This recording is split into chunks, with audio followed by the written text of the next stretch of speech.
வணக்கம் சவுக்கு மீடியா நேயர்களே. இன்றைய அரசியல் அரட்டையில் தமிழ்நாட்டில் நடந்த முக்கியமான அரசியல் மற்றும் சமூக நிகழ்வுகளை பற்றி விவாதிக்க இருக்கிறோம். வாருங்கள் சார். வணக்கம் சார். வணக்கம். நீங்கள் சொல்ல மாட்டீங்க, நானே சொல்கிறேன். 5,27,000 சப்ஸ்கிரிப்ஷன் வந்துருச்சு. இப்போ தான் 5 லட்சத்துக்கு போய் லஞ்ச் சாப்பிட்டுட்டு வந்தோம். வெகு விரைவில் 27,000 சப்ஸ்கிரைபர்ஸ் கூட வந்துட்டாங்க. ரொம்ப நன்றி. தேர்தல் வரைக்கும் ஞாயிற்றுக்கிழமை கூட உங்களுக்காக தான் வேலை செய்கிறோம். அதனால் தொடர்ந்து சப்ஸ்கிரைப் பண்ணி ஆதரவு தாருங்கள். போலம்பா சார். நேற்று தூய்மை பணியாளர் அந்த வரலட்சுமி அவர்கள் இந்த கரண்ட் கம்பி இதை அடித்து இறந்தது நமக்கு தெரியும் சார். அதில் இவ்வளோ மும்முரமாக அந்த அரசு நேற்றே தமிழ்நாடு அரசு சார்பில் ஒரு 10 லட்சம், அந்த தனியார் நிறுவன சார்பில் ஒரு 10 லட்சம் சொல்லிட்டு 20 லட்சம் கொடுத்துருக்காங்க. கிட்டத்தட்ட 2 மாதத்தில் 7 பேர் உயிரிழந்திருக்காங்க அப்படின்னு சொல்லிட்டு, அப்போல்லாம் இவ்வளோ இதுக்கு மும்முரமாகவும் கவனமாகவும் இல்லாத தமிழக அரசு இவ்வளோ கவனமாக இதை கையாள வேண்டிய தேவை என்ன இருக்குது? ஒன்று, மேயர்லாம் கூட போய் பார்த்துருக்காங்கன்னு நினைக்கிறேன். அமைச்சர் போயிருக்காரு. கூடுதலாக அந்த 2 குழந்தைகள் போல இருக்குது அந்த வரலட்சுமி அவர்களுக்கு. அந்த 2 குழந்தைகளுக்கான முழு கல்வி செலவையும் திராவிட முன்னேற்ற கழகம் ஏற்கும்ட்டு திரு மாசு அவர்கள் நேற்று அறிவித்திருக்கிறார். நல்லா கேட்டீங்க.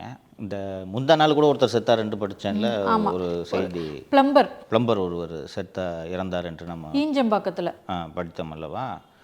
அதற்கெல்லாம் காட்டாத ஒரு அக்கறையை, அதிதீவிர அக்கறையை இந்த வரலட்சுமி அவர்கள் இறந்ததற்கு ஏன் காட்டுகிறார்கள் என்றால், தூய்மை பணியாளர்களுக்கு எதிரான கட்சி திமுக என்ற ஒரு வலுவான இமேஜ் டெவலப் ஆகிடுச்சு.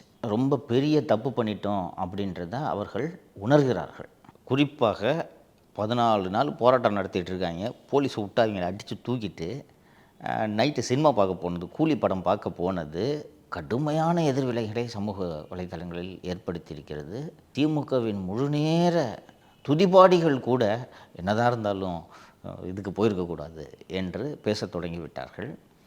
அப்போ அந்த நேரத்தை அந்த இமேஜிலேருந்து உடைச்சிட்டு அதை எப்படி வெளியில் வர்றதுன்றதில் இவங்க போராடிக்கிட்டு இருக்காங்க. இந்த நேரத்தில் இளம் வயதில் இருக்கக்கூடிய ஒரு தூய்மை பணியாளர் 2 குழந்தைங்களை விட்டுட்டு அரசின் கவனக்குறைவால் இறந்தது. குறிப்பாக சார், வேலை பார்த்துட்டு இருக்கும்போது தான் அவங்களோட உயிர் போயிருக்கு. வேலையினால தான் உயிர் போச்சு. இறந்தது என்பது இவர்களை கடுமையான அச்சத்திற்கு உள்ளாக்கி இருக்கிறது. கூடுதலாக இன்று ஊடகங்களில் வந்திருக்கக்கூடிய செய்திகள் என்னவென்றால், அந்த இடத்துல ஒயர் பிஞ்சு தண்ணியில் கிடக்குதுன்ட்டு அந்த மின்னகம் என்கிற அந்த டோல் ஃப்ரீ நம்பருக்கு அழைத்து பேசியிருக்கிறார்கள். நாங்கள் ஏஐ அனுப்பிச்சிட்டோம் அப்படின்ட்டு சொல்லியிருக்கிறாங்க.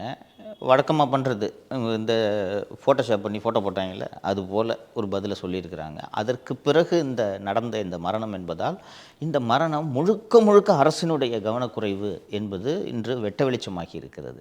இதன் காரணமாகவும் பயந்துக்கிட்டு போய் இவங்க ரொம்ப தீவிரமாக இதெல்லாம் செய்கிறார்கள் என்று நாம் புரிந்து கொள்ளலாம். சொன்னது போல் மேயர் போனாங்க, ஒரு கார்ப்பரேஷன் கமிஷனர் திரு குமரகுருபரன் அவர்கள் போனாங்க, அரசியல் கட்சி தலைவர்கள் அத்தனை பேரும் சென்றிருக்கிறார்கள். எனக்கு கடைகோடியாக இருக்கக்கூடிய தூய்மை பணியாளர்கள் மீது ஒட்டுமொத்த சமூகமும் இப்படி அக்கறை செலுத்துவது என்பது எனக்கு உள்ளபடியே மகிழ்ச்சி அளிக்கிறது.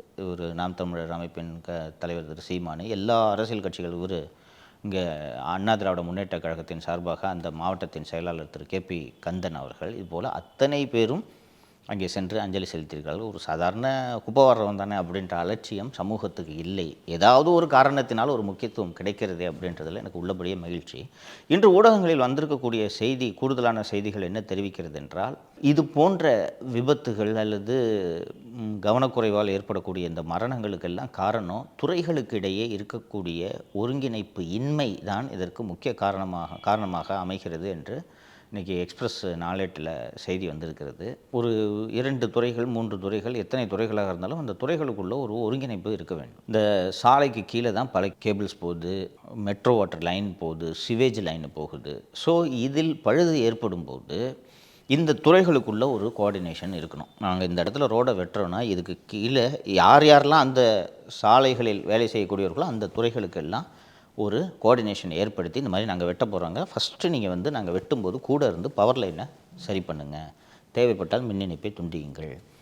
தனியார் நிறுவனங்களையும் உள்ளே ரோப்பின் பண்ணணும். என்ன காரணம்னா, இன்றைக்கி 2 அல்லது 4 தனியார் நிறுவனங்கள் ஃபைபர் ஆப்டிக் இணைப்புகளே பூமிக்கு அடியில் தான் போடுறாங்க. இந்த தனியார் நிறுவனங்கள் இந்த பள்ளம் தோண்டும் போது ப்ராப்பர் கோஆர்டினேஷன் இருக்குது.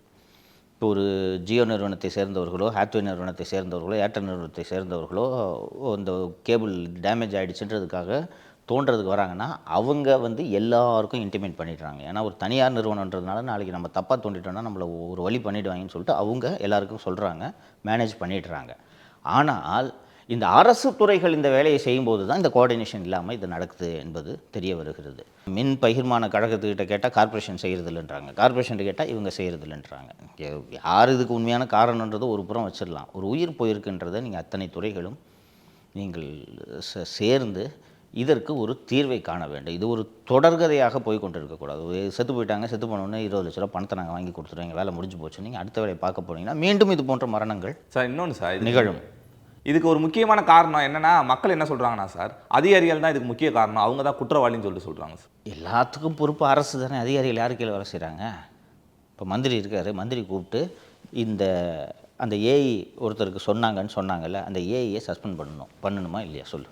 மின்சாரத்துறைக்கு புகார் போயிருக்கா? ஏஐ அசைன் பண்ணியிருக்கோன்னு சொல்லியிருக்காங்களா? அந்த ஏஐ கூட பேசின அல்லது அந்த மின்னகத்து கூட பேசின அந்த ஆடியோ கூட நேற்று வெளியாயிற்று என்று சொல்லியிருக்கிறார்கள். அப்போ ஒரு ஏஐ அசைன் பண்ணியிருக்கீங்களா? அந்த ஏஐ போய் இதை பார்த்துருக்கணுமா?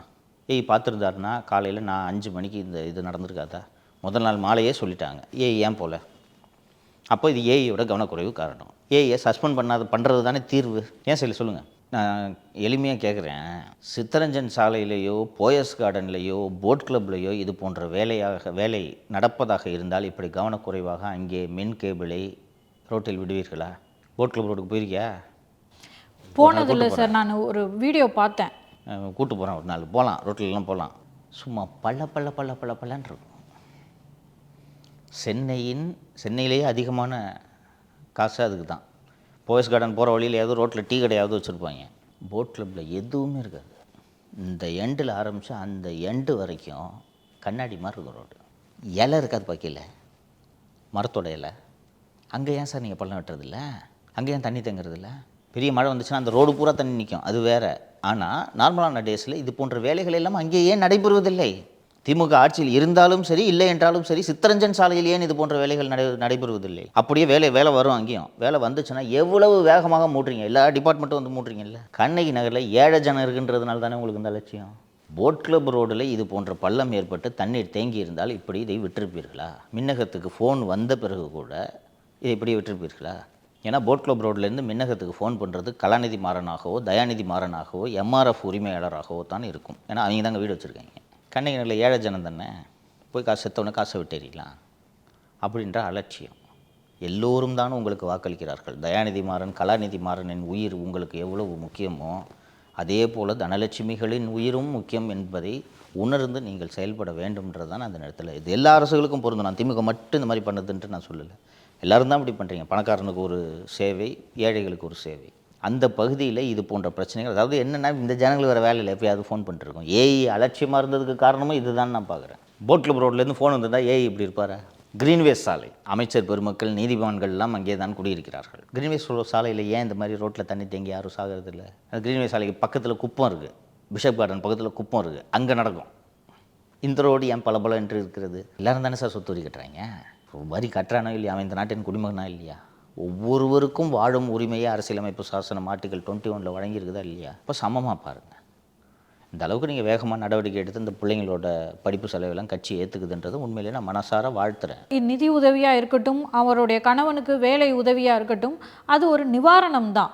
பட் தீர்வு அப்படிங்கிறது இனி உயிர் பலி நடக்காமல் பார்த்து கொள்வது தான் தீர்வு. இந்த நிவாரணம் கொடுக்குறேன்னு சொல்லிட்டு சொல்கிறாங்க, அந்த நிவாரணத்தையும் ஒழுங்காக கொடுக்கறதில்ல. அதை சொல்கிறேன். இந்த அண்ணா பல்கலைக்கழக மாணவியின் இந்த பாலியல் சம்பவம் நாட்டையே உலுக்கியது. ஞானசேகரனுக்கு 30 ஆண்டுகள் தண்டனை கொடுக்கப்பட்டதா? ரைட்டு. இப்போ இந்த மாணவிக்கு நீதிமன்றம் ஒரு நிவாரணம் அறிவித்தது, விசாரணை நீதிமன்றம் ஒரு நிவாரணம் அறிவித்தது. உயர்நீதிமன்றம் அறிவித்த இடைக்கால நிவாரணம் 2 லட்சம் ரூபாய். தண்டனை அளிக்கும்போது மாணவிக்கு இழப்பீடு என்ற முறையில் அளித்த தொகை, நீதிமன்றம் அளித்த தொகை 5 லட்சம் ரூபாய். அப்புறம் ஞானசேகரனுக்கு அபராதம் விதித்து அந்த அபராதம் இந்த மாணவிக்கு செலுத்தப்பட வேண்டும் என்று அறிவித்த தொகை 90,000 ரூபாய். மொத்தம் 7,90,000 ரூபாய் அந்த மாணவிக்கு இழப்பீடாக கொடுக்கப்பட வேண்டும். இறந்து போனவங்களுக்கு கொடுக்குற நிவாரணம் குடும்பத்தினருக்கு போய் சேருது. ஆனால் இந்த செக்ஷுவல் அசால்ட்டோட விக்டிம்ஸ்லாம் பார்த்திங்கன்னா அவங்க அந்த வேதனையோடு வாழ்ந்து கொண்டிருக்கிறார்கள். ஸோ இன்றைக்கு வரைக்கும் அந்த பெண்ணுக்கு ஒரு பைசா கூட நிவாரணமாக வழங்கவில்லை. And district legal services authority மாவட்ட சட்ட உதவி மையம் தான் கோஆர்டினேட் பண்ணி இதற்கான தொகையை வழங்க வேண்டும்.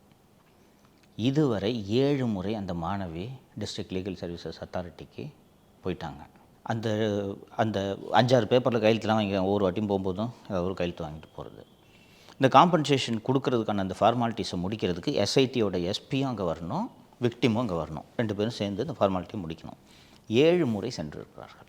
ஒவ்வொரு முறையும் இவர் வரவில்லை, அவர் வரவில்லை, டைப் படிக்க ஆள் இல்லை, இதையெல்லாம் காரணமாக சொல்லி இன்னைக்கு தேதி வரைக்கும் 10 பைசா அந்த பெண்ணுக்கு நிவாரணமாக சென்று சேரவில்லை. இன்னொரு அதிர்ச்சிகரமான தகவலை உங்களுக்கு சொல்கிறேன். நம்ம 2-3 நாளைக்கு முன்னாடி அண்ணா யூனிவர்சிட்டி விஷயத்தை, அந்த விவகாரத்தை சிறப்பு புலனாய்வு குழு விசாரணைக்கு உத்தரவிட்ட போது நீதிமன்றம் கண்டினியூஸாக அதை கண்காணிப்பில் வைக்காமல் தவறு செய்து விட்டது அப்படின்ட்டு நான் சொல்லியிருந்தேன். அந்த தவறுக்கான விலை என்னவென்பதை சொல்கிறேன். இந்த பெண்ணுக்கு நடந்தது போலவே ஒரு மோசமான பாலியல் வன்முறை சம்பவம் இன்னொரு மாணவிக்கு நடந்திருக்கிறது. 30 வருஷம் ஞானசேகரன் ஜெயிலில் இருக்க போகிறாருனாலும் அந்த பெண்ணுக்கும் விசாரணை நடைபெற்று அதற்கு நீதி கிடைத்திருக்க வேண்டுமா இல்லைவா? ஒரு 2 தப்பு நடந்திருக்குன்னா 2 தப்புக்கும் ஞானசேகரனுக்கு தண்டனை கிடைக்க வேண்டும். அந்த இன்னொரு பெண், அந்த ஏற்கனவே இருக்கிற விக்டிமோட விபரங்கள் வெளியே பொதுவெளிக்கு வந்ததன் காரணமாக அந்த இன்னொரு பெண் புகார் அளிக்க முன்வரவில்லை. ஸோ இந்த சிறப்பு புலனாய்வு குழு இதை விசாரிக்கும் போது அவர்களுக்கு இந்த தகவல் தெரிந்திருக்கிறது.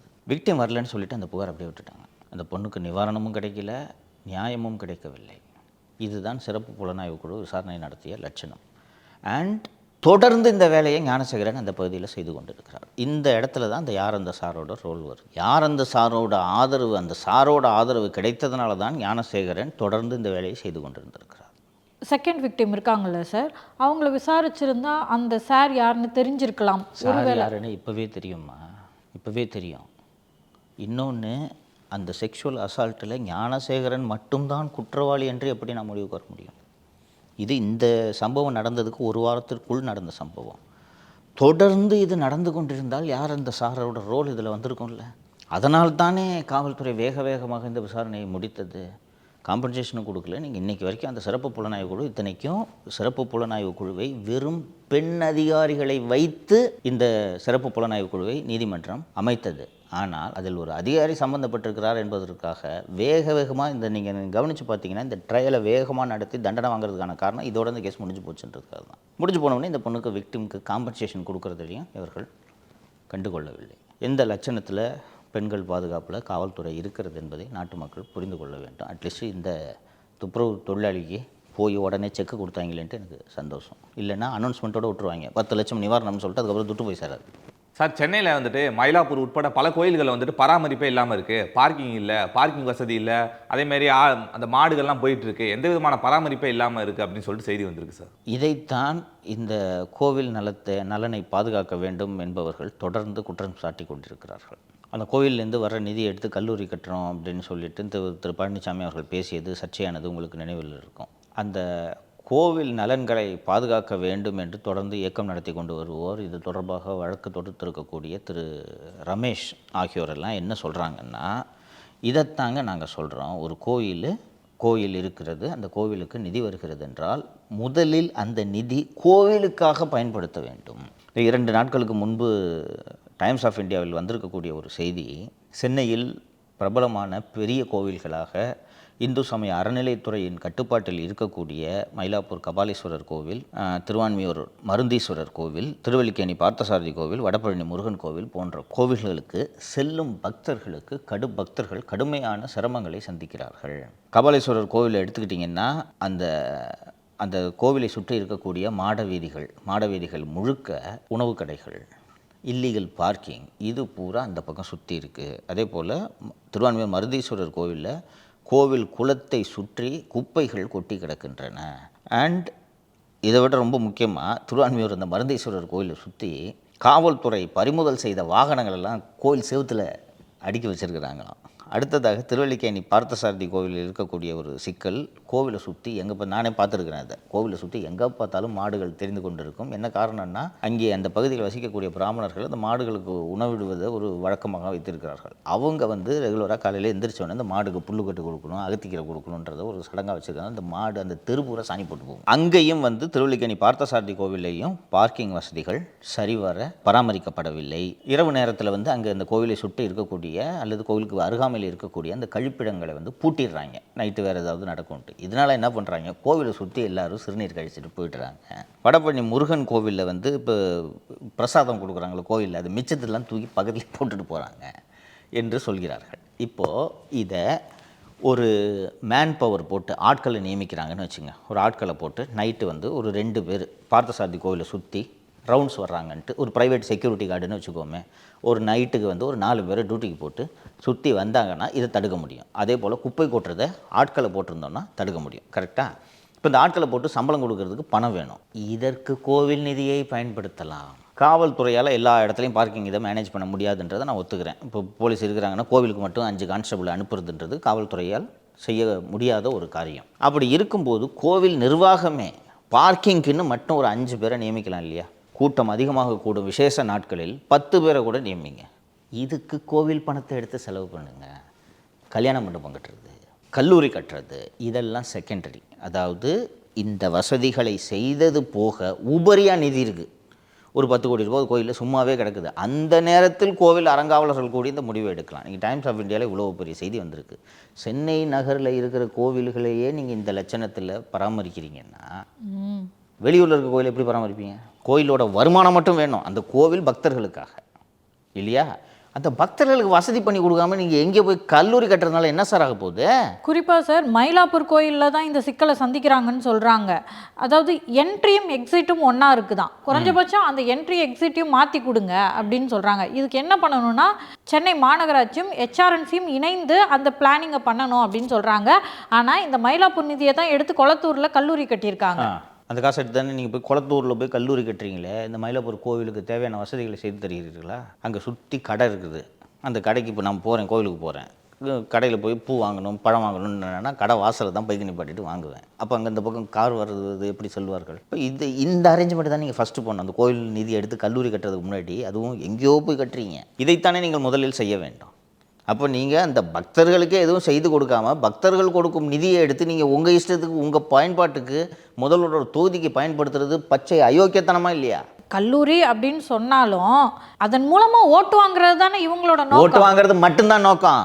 ஓட்டு வாங்குறது மட்டும்தான் நோக்கம். அதுவும் அந்த தொகுதியில் போய் கட்டுறதுக்கான நோக்கம் என்ன? 10 தொகுதி இருக்குது சென்னையில், ஏதாவது ஒரு தொகுதியில் கட்ட வேண்டியது என்ன? குளத்தூரில் ஏன் போய் கட்டுறீங்க? அதுவும் அந்த கோயில்லாம் சார் கழிப்பறை கூட இல்லை அப்படின்னு சொல்லிட்டுலாம் நியூஸ் வந்து. அதுதான், அதை நீங்கள் செய்யுங்க. இது கழிப்பறை என்பது அடிப்படை வசதி, அதை செய்யுங்க.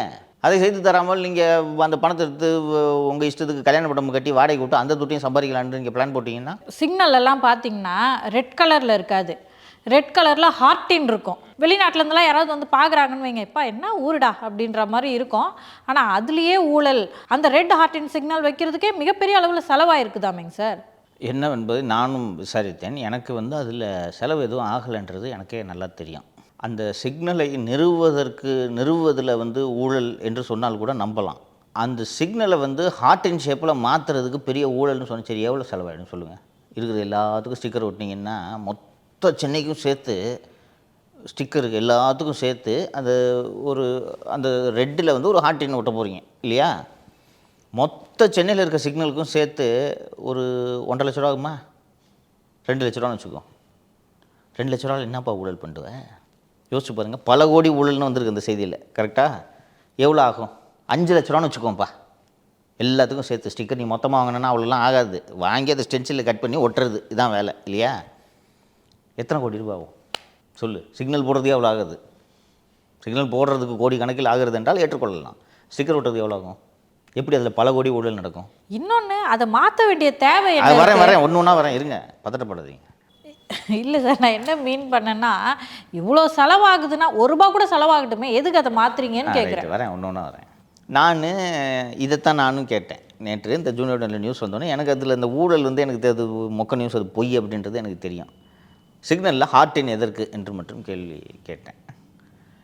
கேட்ட பிறகு எனக்கு அதற்கு பிறகு அதிகாரிகள் என்னை அழைத்து, ஏப்பா அதில் என்னப்பா ஊழல் பண்ண முடியும்னு கேட்டாங்க. இல்லை சார் எனக்கும் தெரியும் சார், ஊழல் எல்லாம் கிடையாது அதில் அப்படின்ட்டு தெரியணுன்னா, அது நான் சிறையில் இருந்தபோது இது ஒட்டியிருக்காங்க இப்போ இருக்குது இந்த சிக்னலில்.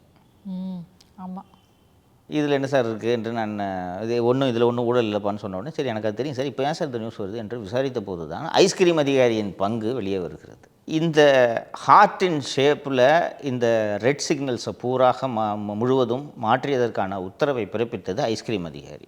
சரி, இவர் ஏன் இதை மாற்ற வேண்டும் என்று யோசித்த போது அவர் அவரே சொல்லியிருக்கிறார் எல்லோரிடமும். டெபுட்டி சீஃப் மினிஸ்டர் தான் எனக்கு ஒரு நாள் மெட்ராஸில் இருக்கிற இந்த சிக்னலில் இருக்கிற ரெட்டு பூரா ஹார்ட்டை நான் மாற்ற முடியுமான்ட்டு திரு உதயநிதி டெப்டி சிஎம் என்கிட்ட கேட்டார். அதனால் உடனடியாக நான் அதை பண்ணி கொடுத்தேன். எதுக்கு கேட்டார்ன்றது தெரியாது. அவர் ஏன் உதயநிதிக்கு ஏன் எல்லோரும் இது வேர்ல்டு ஹார்ட் டேன்னு சொன்னாங்க. வேர்ல்டு ஹார்ட் டே செப்டம்பர், இது ஏப்ரல் மாதம் மாற்றிருக்காங்க, சம்மந்தமே இல்லை.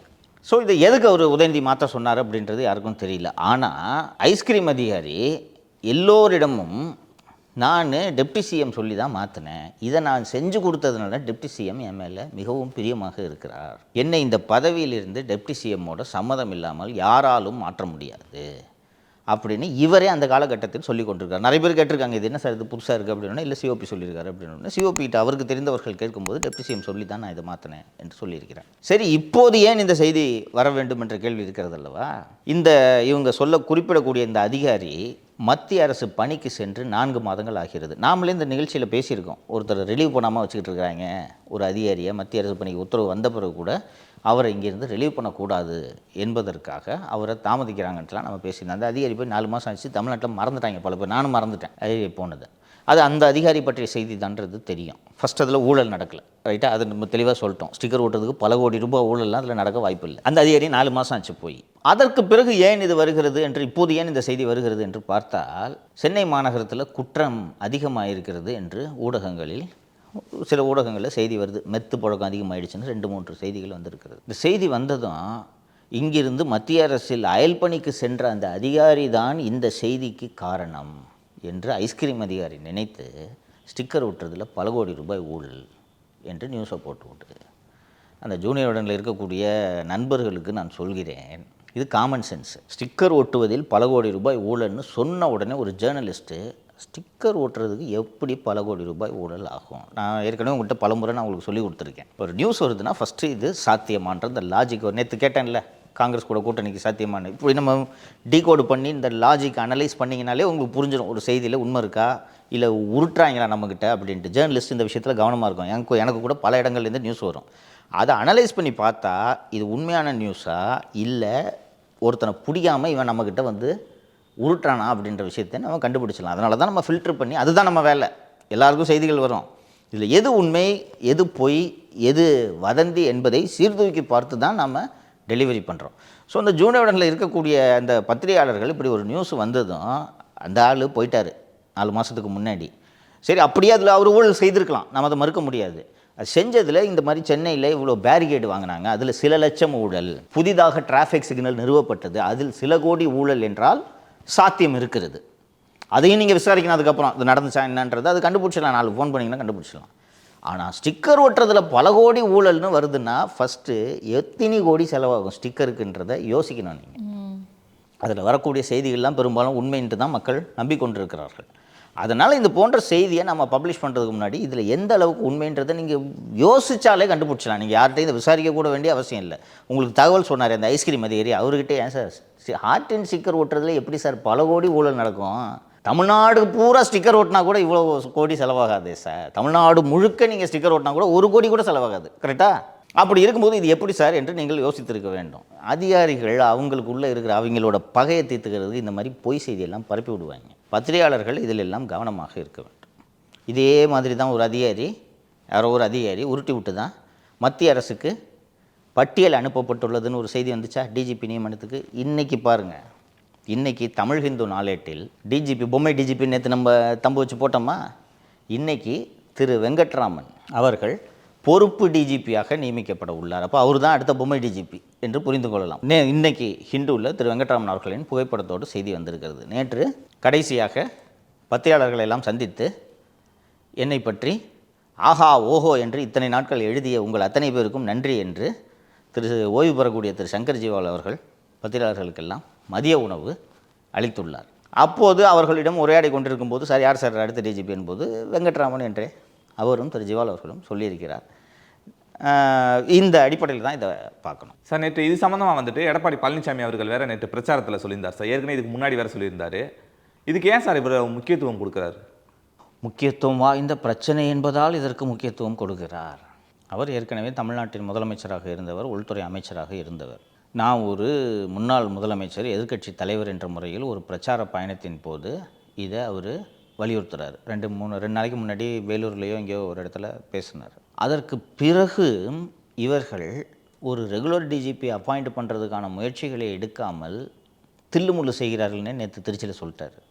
செய்கிறார்கள் என்றால் எந்த அளவுக்கு மோசமான ஆட்சியாக தமிழகத்தில் இந்த ஆட்சி நடைபெறுகிறது என்பதை நாம் புரிந்து கொள்ள வேண்டும். இப்போதும் சொல்கிறேன், இந்த விஷயம் கூட முதல்வரின் காதுகளுக்கு சென்றிருக்காது. அதனால தான் இந்த ஆட்சி அகல வேண்டும் என்பதில் தமிழக மக்கள் கவனமாக இருக்க வேண்டும் என்று நான் சொல்லிடுறேன். கொஞ்சம் யோசிச்சு பாருங்கள், ஒரு நாட்டோட எதிர்க்கட்சி தலைவர் வெளிப்படையாக 2 முறை ஒரு விஷயத்தை பற்றி பொதுவெளியில் பேசுகிறார், பிரச்சார பயணத்தில் வலியுறுத்துகிறார். சுத்தமாக இந்த தகவலை பற்றி தெரியாமல் ஒரு முதலமைச்சர் வாழ்ந்து கொண்டிருக்கிறார், முதலமைச்சராக இருக்கிறார் என்றது ஒரு நாட்டுக்கு எவ்வளோ பெரிய ஆபத்து. நம்ம நேற்றும் விரிவாக பேசணும். 3 மாதமாக நான் பேசிகிட்டு இருக்கேன், 2 மாதமாக ஹிந்து நாளேடு எழுதி கொண்டிருக்கிறது, வேறு சில ஊடகங்களிலும் சின்ன சின்ன செய்திகள் ஜூனியர் உடனில் தொடர்ந்து எழுதிக்கிட்டு இருக்கிறாங்க. அப்படி இருக்கும்போது இது வரைக்கும் இந்த ப்ரொப்போசலே போகாமல் இந்த அதிகாரிகள் உன்னால் என்னடா பண்ண முடியும்னு சொல்லிட்டு இன்றைக்கி வெங்கட்ராமன் பொறுப்பு டிஜிபின்ட்டு அறிக்கையே வந்து விட்டது. முதலமைச்சரோட நேரடி கண்காணிப்பின் கீழே இருக்கிற அவரோட துறை, அவர் துறை டெய்லி தான் பேப்பரில் வந்துட்டு இருக்காரு சார். தினமலரில் நாங்கள் பட்டியல் அனுப்பிச்சிட்டோன்றாங்க, தினமணியில் பட்டியல் அனுப்பலன்றாங்க, கோர்ட்டில் விவகாரம் வருது. ஸோ அப்படிலாம் இருக்கும்போது அவர் சொல்கிறபடியே பேப்பர் படிக்கிறாருன்னா இது என்னன்னு அவர் நேரம் கவனிச்சிருக்கணுமே சார். அப்போ பேப்பர் படிக்கிறதுல நான் சொன்னது உறுதியாகுதா? நான் ஒன்றும் பொய் சொல்லலாமா? முதலமைச்சர் பேப்பர் படிக்கிறது இல்லை அப்படின்றத அவர் மீது காழ்ப்புணர்ச்சியோடு சொல்ல வேண்டும் என்பதற்காக நான் சொல்லலை. நீங்கள் இந்த செய்திகளை ஒழுங்காக கவனிச்சிங்கனாலே நாட்டில் நடக்கிற பாதி பிரச்சனையை நீங்கள் சரி பண்ணிடலாம். ஆனால் ஒரு ஆட்சியாளர் அந்த செய்திகளையெல்லாம் தாண்டி இந்த செய்தி ஏன் வருதுன்ற அளவுக்கு ஆலோசிக்கணும். நீங்கள் இப்போ சொன்னீங்க தினமலரில் இப்படி வந்திருக்கு, தினமணியில் இப்படி வந்திருக்கு. யோ வாயாங்க, நான் நேரத்தை சொன்னேன்னா இல்லை எதியா உண்மை? ஏன் டிபார்ட்மெண்ட்டு ஏன் ப்ரப்போசல் அனுப்பலர் நேற்று கூப்பிட்டு கேட்டிருந்தாருன்னா என்ன சுச்சுவேஷன்றதை அவர்கிட்ட மறைக்க முடியாது. ஆனால் அவரது கவனத்திற்கு இது போகாது என்பது இந்த அதிகாரிகள் கூட்டத்திற்கு நன்றாக தெரிந்திருக்கிறதா? அவர் பேப்பர் படிக்க மாட்டார், டிவி பார்க்க மாட்டார், யூடியூப் பார்க்க மாட்டார், சோஷியல் மீடியா பார்க்க மாட்டார். தினேஷை தவிர அவருக்கு செய்திகளை சொல்லக்கூடிய நபர் ஒருவருமே இல்லை. தினேஷ் சொன்னால் மட்டும்தான் இது முடியும்னு தினேஷும் செந்தில்வேலன் அருட்தந்தை எல்லோரும் சேர்ந்து கொண்டு முதல்வர் காதுக்கு ஒரு விஷயத்தை செல்லாமல் தவிர்க்க முடியும் என்ற நம்பிக்கை இந்த அதிகாரிகள் இல்லை என்றால் எப்படி இதை செய்வார்கள்? ஸோ எதிர்க்கட்சி தலைவர் சொன்னால் அதை திரு மு க ஸ்டாலின் அவர்கள்கிட்ட எடுத்துகிட்டு போகணும் அப்படின்ற ஒரு நிலைமை இருந்தது. இப்போ அதையும் நிறுத்திட்டாங்களாங்க சார்? நேற்று என்ன நம்ம பேசினார் திருச்சி பிரச்சாரத்தில்? டிஜிபி நியமனம், பள்ளிக்கல்வித்துறையை பற்றி திரு அன்பில் மகேஷ் அவர்கள் மீது விமர்சனம் செய்து பேசினார், திரு கே நேரு அவர்களை பற்றி விமர்சனம் செய்து பேசினார், இன்னும் ஒரு சில விஷயங்களை விலைவாசி உயர்வு இதெல்லாம் பேசியிருக்காரு. டிஜிபி மேட்டரை மட்டும் கட் பண்ணிட்டு அவர் பேசின மீதி விஷயத்தெல்லாம் ரிப்போர்ட்டில் வச்சுட்டிங்கன்னா, அவர் டிஜிபி மேட்டர் பேசியிருக்காரு, அதை ஏன் ரிப்போர்ட்டில் இல்லைன்னு கேட்டுருவார். அவர் இவங்க கொடுக்குறது தானே நியூஸு. அவராக எந்த செய்தியும் பார்க்க மாட்டார் என்பது இவர்களுக்கு நன்றாக தெரியும் தானே. அப்படி கேட்பாருன்ற பயம் இருந்துச்சுன்னா மறப்பாங்களா? சரி, அப்போ எதிர்க்கட்சி தலைவர் இதுக்கு முன்னாடி 2 நாளைக்கு முன்னாடி பேசினார், அதை வச்சுருக்கணும்ல. அதை வச்சுருந்து அவர் கூப்பிட்டு கேட்டிருந்தாருன்னா இதெல்லாம் போடணும்ல. ஸோ அவருக்கு தெரிவதற்கு வாய்ப்பில்லை. அப்படி இல்லை என்றால் முதலமைச்சர் திரு பழனிசாமி அவர்கள் சொல்வது போல் முதலமைச்சரே ஒரு பொம்மை டிஜிபியை நியமிக்க வேண்டும் என்பதற்கு உடன்படுகிறார் என்பது தான் நான் புரிந்து கொள்ள முடியும். ஆனால் எனக்கு தெரிந்த தகவலின்படி இதையும் அவருக்கு சொல்லியிருக்க மாட்டாங்க. அவர் அதான் நம்புகிறாரு, இந்த 4 பேரால் தான் நம்ம ஆட்சி நல்லா நடக்குது, நமக்கு அறிவு இல்லை, நமக்கு அனுபவம் இல்லை, நம்மளால் ஒரு நாட்டை திறம்பட ஆட்சி செய்யக்கூடிய திறமையெல்லாம் நமக்கு இல்லை, இந்த அதிகாரிகளோட தயவில் தான் நாம் ஆட்சி பண்ணிகிட்ருக்கோம். அந்த அதிகாரிகள் திராவிட அதிகாரிகள். அப்படியா தப்பு பண்ணிவிடுவாங்க? இந்த அதிகாரிகள் உண்மையான திராவிட உணர்வுள்ள ஒரு அதிகாரிகளாக இருப்பதால் தான் 4.5 ஆண்டு காலமாக உலகத்தின் சிறந்த முதலமைச்சராக நாம் பெயர் பெறுவதற்கு இந்த அதிகாரிகள் இரவு பகல் பாராமல் உழைத்து கொண்டிருக்கிறார்கள். அப்படி இருக்கும்போது அந்த அதிகாரிங்க எப்படி தப்பு பண்ணுவாங்க? அதனால் நாம் இதை பற்றி கவலைப்பட வேண்டியதில்லை அப்படின்ட்டு அந்த அதிகாரிகள் சொல்கிறத மட்டும் கேட்டுக்கிட்டு சந்தோஷமாக வாழ்ந்து கொண்டிருக்கிறார். சார் இந்த இதய அறுவை சிகிச்சைக்கு வந்துட்டு ஒரு 3 மாதம் 4 மாதம் ஆகுது நம்ம வெயிட் பண்ணுறதுக்காண்டி அப்படி சொல்லிட்டு அதுக்கு முன்னாடி வந்துட்டு இப்போலாம் வந்துட்டு அந்த இதய அறுவை சிகிச்சை பண்ணுறதுக்கான நோயாளிகள் வந்து அதிகமாயிட்டாங்க அப்படின்னு சொல்லிட்டு வர நம்ம நியூஸ் முன்னாடியே படித்தோம் சார். மறுபடியும் நியூஸ் வந்திருக்கு அது இதய அறுவை சிகிச்சைக்காண்டி மறுபடியும் வந்துட்டு 3 மாதம் 4 மாதம் வெயிட் பண்ணுறோம் அப்படின்னு சொல்லிட்டாங்க. இன்னொன்று வந்துட்டு அதாவது ஒரு சில மருத்துவமனைகள் அதுக்கான ஃபெசிலிட்டி இல்லையா சார், ஒரே மருத்துவமனையில் நீங்கள் அங்கே போனீங்கன்னா இங்கே வாங்க இங்கே போங்கன்னு அனுப்பிடுறாங்களா சார் அப்படின்னு சொல்லிட்டு நியூஸ் வந்திருக்கு சார். ஓவராலாகவே தமிழ்நாடு ஹெல்த் டிபார்ட்மெண்ட் ஒரு மிகப்பெரிய கிரைசிஸில் இருக்குது. ஏற்கனவே நம்ம பேசணும், போதுமான டாக்டர்ஸ் புதிய மருத்துவர்களை தேர்ந்தெடுப்பதில்லை. புதிதாக திறக்கப்படும் ஒரு மருத்துவமனை திறக்கிறாங்கன்னா அந்த மருத்துவமனைக்கு 50 டாக்டர் வேணும்னா 50 புதிய பணியிடங்களை நீங்கள் உருவாக்க வேண்டும். ஓகேவா? புதிய பணியிடங்களை உருவாக்க முடியலன்னா நீங்கள் மருத்துவமனை திறக்கக்கூடாது. அதுதான் நியாயம். ஆனால் இவங்களுக்கு இதுவும் வேணும் அதுவும் வேணும். எடப்பாடி பழனிசாமி மீண்டும் எங்கள் ஆட்சியில் 11 மெடிக்கல் காலேஜ் திறந்திருக்கோம்னு சொல்கிறாருல்ல, பதிலுக்கு நாங்களும் தான் ஏன் திறக்கிறோம். என்ன உங்களுக்கு மட்டும் தான் திறக்க தெரியுமா? என்ன ரிப்பனை கட் பண்ணுறது தானே, எப்படி கட் பண்ணுறேன் பாருன்ட்டு ஒரு கட்டடத்தை கட்டி ரிப்பனை கட் பண்ணி இந்த ராணிப்பேட்டையில் ஒரு மருத்துவமனை சொன்னாங்கல்ல, ஃப்ரண்ட்டில் மட்டும் தான் ஹாஸ்பிட்டல் இருக்கான், உள்ள பல டிபார்ட்மெண்ட்டில் பூச்சி வேலை கூட முடியலையாண்டோம். அங்கேயே ஒரு எதிர்க்கட்சி தலைவர்கள் இதை கையில் எடுத்தாங்கன்னு நினைக்கிறேன். போய் ரிப்பனை மட்டும் வெட்டி இந்த ஃபோட்டோ போட்டு ஒரு மருத்துவமனை திறந்து வச்சிட்டோன்னு போட்டுருது. பில்டிங்கே முடியலன்னா டாக்டருங்களை எப்படி போடுவாங்க? ஸோ இப்போது ஒவ்வொரு மருத்துவமனைக்கும் ஒரு முக்கியமான சீனியர் டாக்டர் வேணும், டீனு வேணும், ஆர்எம்ஓ வேணும், இது மாதிரி ஒரு சில பதவிகள் இருக்கிறதுல இதுக்கெல்லாம் திருநெல்வேலி மெடிக்கல் காலேஜில் இருக்கணுத்துக்கு இங்கே போடுறது, தஞ்சாவூர் மெடிக்கல் காலேஜில் இருக்கணுத்துக்கு இங்கே போடுறது, இப்படித்தான் ஓடிக்கொண்டு இருக்கிறது. பர்டிகுலர்லி இந்த கார்டியோ டிபார்ட்மெண்ட்டில் ஒரு பெரிய ஹெல்த் கிரைசிஸே உருவாகிருக்கிறதுன்றது தான் அந்த ஹிந்து நாளேட்டில் வந்திருக்கக்கூடிய செய்தி நமக்கு உணர்த்துகிறது. என்னைக்கு மா சுப்பிரமணிய சுகாதாரத்துறைக்கு பொறுப்பான அமைச்சராக பதவியேற்றாரோ அன்று முதல் தமிழக மருத்துவத்துறையோட சீரழிவு தொடங்கிவிட்டது.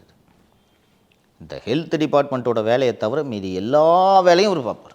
சினிமாவுக்கு ரிவ்யூ போடுற ஆளை தூக்கி நீங்கள் போட்டிங்கன்னா நீங்கள் அப்புறம் எப்படி இருக்கும்னா, அதனால் ரொம்ப மோசமான நிலையை தமிழக சுகாதாரத்துறை அடைந்து கொண்டிருக்கிறது. ஆட்சி மாற்றம் ஒன்று தான் இதற்கு வழி. சார் அதே போன்று இந்த நாமக்கல் மாவட்டம் பள்ளிப்பாளையத்தில் இந்த கல்லீரல் முறைகேடு நடந்துச்சு சார், அதில் விசாரணை என்ற பேரில் மிரட்டல் அப்படின்னு சொல்லிட்டு செய்தி வந்திருக்கு சார். இது நடக்கும். ஏன்னா இப்போது நீதிமன்றம் இந்த விவகாரத்தை கையில் எடுத்து விட்டது. அந்த நீதிமன்றம் இந்த கிட்னி முறைகேடு தொடர்பாக விசாரணையை தொடங்கும் போதே அடுத்ததாக இந்த மாதிரி சார் ஈரல் திருட்டுன்னு ஒரு தகவல் வந்திருக்குன்னு சொன்னோன்னா இதையும் சேர்த்து விசாரிங்க என்று நீதிமன்றம் உத்தரவிடுகிறது.